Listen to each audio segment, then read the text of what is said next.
Récemment, on a exploré pas mal de sujets complexes autour du MCU. Alors pour aujourd'hui, on va plutôt se détendre avec une vidéo plus axée news et rumeurs. Et ça tombe bien, un certain Downey Jr. qui incarne Tony Stark s'est de nouveau prononcé sur son retour. Pareil pour Kevin Feige qui a parlé du retour de Tony. L'occasion pour nous, maintenant qu'il remet le sujet sur la table, de dédier une nouvelle fois une vidéo à ces annonces, ainsi que ce qu'elles signifient, mais pas que. Bref, explorons les nouvelles possibilités autour du retour de Tony Stark. Sortez vos costumes de super-héros, installez-vous confortablement à exploser le pouce bleu avec le gant de l'infini. Je suis Hirosafe et aujourd'hui, c'est Marvel qui remet encore une fois le sujet sur la table, nous permettant de nouveau d'analyser et théoriser sur le retour de Tony Stark. Bon visionnage.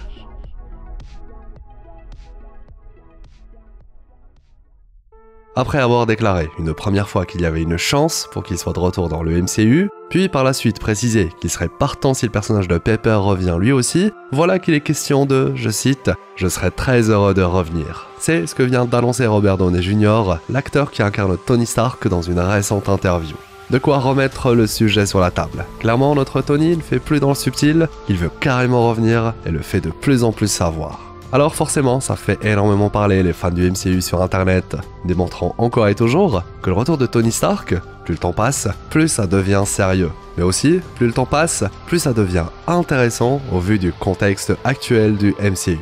De plus, il se trouve qu'on a également eu une réponse de la part de Kevin Feige, cette fois une réponse à la question d'un tel retour. Vous vous doutez bien que tout le monde mitraille Feige autour de la question, et ce qu'il a récemment révélé, dites-vous que c'est très intéressant. Il précise qu'il ne sera en aucun cas question de ressusciter le Tony Stark d'Avengers Endgame, ajoutant qu'il ne faudrait pas un retour juste pour un retour, là encore concernant la manière avec laquelle le retour de Tony serait opéré.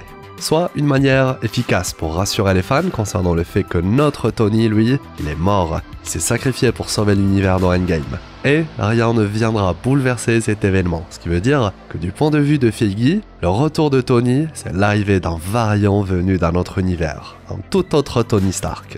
Et aussi, le retour ne sera pas seulement pour un retour comme il le dit, il sera donc question d'une connexion à l'intrigue. Le retour de Tony sera donc une pièce importante de la saga Multiverse. Deux points très importants sur lesquels Feige a raison de rassurer les fans, car c'est de cette manière et uniquement ainsi qu'on peut reparler de Tony et réussir à développer quelque chose de solide. En bref, il n'est pas question de nier un tel retour, mais plutôt, il est question de le confirmer, mais de manière détournée. On avait par exemple parlé de Loki à l'époque, mort à plusieurs reprises, mais les fans, ils ont tellement adoré le personnage que Marvel a accepté de le faire revenir. Mieux, même après sa vraie mort, ils ont réussi via le multivers à nous raconter l'histoire la plus incroyable depuis Endgame. Ça c'est pas rien. Entre temps, la série Loki est terminée et quelle folie! Le retour de Loki a fini par mettre tout le monde d'accord, alors qu'il était au début, comme pour Tony, question de doute. La preuve que dans une saga multivers, le retour de personnages morts, le retour via d'autres itérations, peut permettre au MCU d'élever ses intrigues et surtout réutiliser des personnages disparus pour enrichir sa nouvelle saga, surtout lorsqu'on explore un concept comme le multivers. Le Loki d'aujourd'hui est le même que celui d'avant, un variant de celui d'avant, mais lorsqu'on regarde de plus près, il n'a absolument plus rien à voir avec l'ancien. C'est peut-être ça le secret. Tout le monde est d'accord, il serait enfin temps de vraiment explorer le multivers dans le MCU. Et qu'est-ce qu'explorer le multivers si ce n'est nous raconter de nouvelles histoires avec des personnages qu'on connaît et qu'on aime. Et là encore, ça tombe bien, car l'arrivée d'une certaine équipe des 4 Fantastiques, très attendue, eh bien ça pourrait permettre d'amorcer le retour de Tony.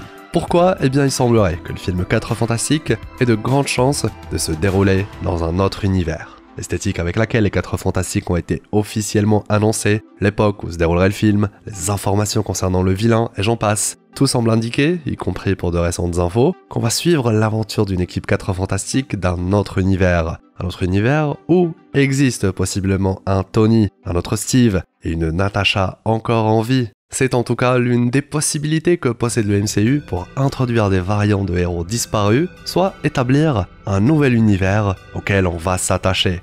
Via un article, on apprenait récemment que suite à certaines difficultés, il serait question de proposer un film Avengers avec le cast originel. Rien que ça. Mieux, il était question d'un film Avengers qui se déroule dans un tout autre univers. Toujours dans cette optique de proposer plusieurs possibilités autour du retour de certains héros. Là, bien sûr, on ne parle que d'exemples et surtout, on ne cite pas tous ceux qu'on a déjà explorés dans d'autres vidéos dédiées au retour de Tony, que ce soit le variant disparu de l'univers 838, un retour sous forme d'IA, et j'en passe. Surtout que plus le temps passe, plus les possibilités deviennent nombreuses.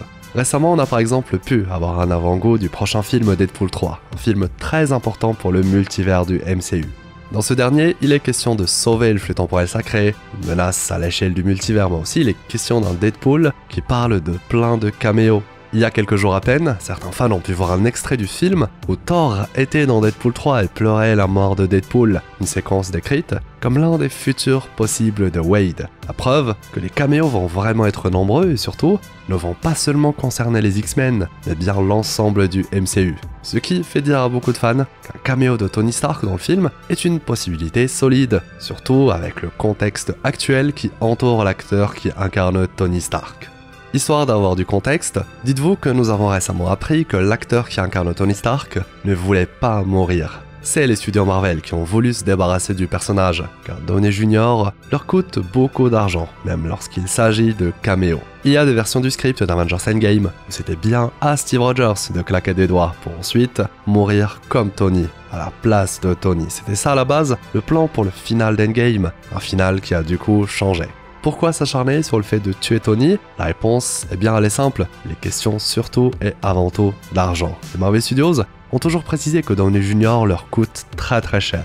C'est entre autres pour cela qu'il a été décidé de tuer le personnage dans Endgame. Comme précisé, l'acteur qui incarne Tony Stark, quant à lui, voulait continuer de faire des films Marvel, car l'exercice, eh bien, il l'adore. Pas étonnant qu'il continue de déclarer dans de nouvelles interviews à chaque fois qu'il souhaite retourner dans le MCU.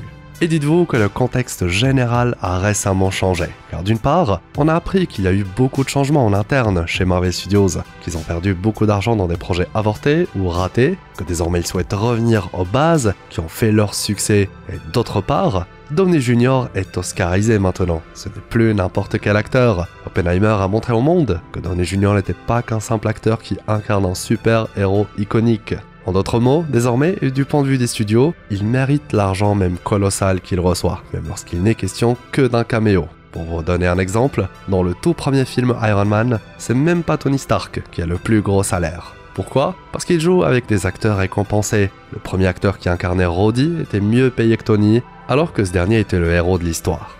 Bref. C'était la petite parenthèse, histoire que vous ayez un petit aperçu du fonctionnement d'Hollywood en termes de cachet pour les acteurs, mais aussi la valeur qu'ils incarnent lorsqu'ils sont ou non récompensés par des prix. Mais ne nous attardons pas sur ces détails. L'intérêt est seulement de démontrer que désormais, l'acteur qui incarne Tony Stark, eh bien il est au sommet, il est à son prime. Les studios le savent, Kevin Feige aussi, mais surtout, l'acteur lui-même veut revenir dans le MCU. Et j'ai l'impression qu'on ne dit pas non à un tel acteur. Comment vous dire que tout ceci mène inévitablement au retour de Tony, enfin, un variant Tony Stark du multivers, mais tout de même joué par Downey Jr. Clairement, là, fini d'imaginer le retour de Tony avec un autre acteur.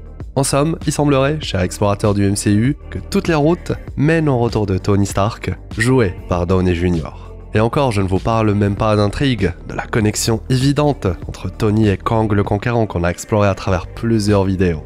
Ok, l'acteur qui incarne Kang a quitté le navire, mais pas son personnage qui a justement besoin d'un nouvel acteur pour continuer de briller. Kang le Conquérant continue de faire partie de l'intrigue principale, mais aussi l'ombre de Tony Stark, qui attend de marquer le retour du personnage. Avengers 5 et 6 mènent à l'avènement de la guerre multiverselle. Secret Wars, un événement majeur où plusieurs univers se font la guerre, où différentes versions de héros qu'on adore sont obligés d'entrer en conflit. Un seul univers pourra vaincre les autres, un seul univers sortira gagnant. Et s'il y a bien quelque chose qu'on a appris via la saga Infinity, c'est bien le fait que l'équipe où se trouve Tony Stark est forcément une équipe qui a beaucoup plus de chances de gagner. Et puis, je dis ça comme ça, dans les comics Secret Wars, il y a un Tony Stark de chaque côté. Et ça, c'est beau. Enfin, ça annonce du beau pour notre Tony. Et j'espère que mes analyses théories, folles parfois, vous ont permis d'y voir plus clair dans tout ça. Quand on retourne un certain Tony Stark, je ne cesserai jamais de le répéter, ce sera le cas tôt ou tard. Et vous alors, vous y croyez à ce retour? Vous pensez que Tony aura un caméo dans Deadpool 3, qu'il fera partie de l'univers des 4 Fantastiques, ou qu'il débarquera pour faire face à Kang dans Secret Wars? Dites-moi tout dans l'espace commentaire. Si vous avez apprécié cette nouvelle exploration très détendue, je compte sur vous pour le pouce en l'air, le fameux pouce bleu avec le gant de l'infini. Et aussi, dites-moi dans les commentaires ce que vous avez pensé de tout ça, et abonnez-vous pour ne rien rater. Ceci étant dit, foncez voir l'exploration sur les nouvelles révélations autour des nouveaux films Spider-Man, à ne surtout pas rater. Quant à moi, eh bien, je vous souhaite une belle journée, une agréable soirée. C'était Hirosef, votre explorateur d'univers préféré, pour vous servir.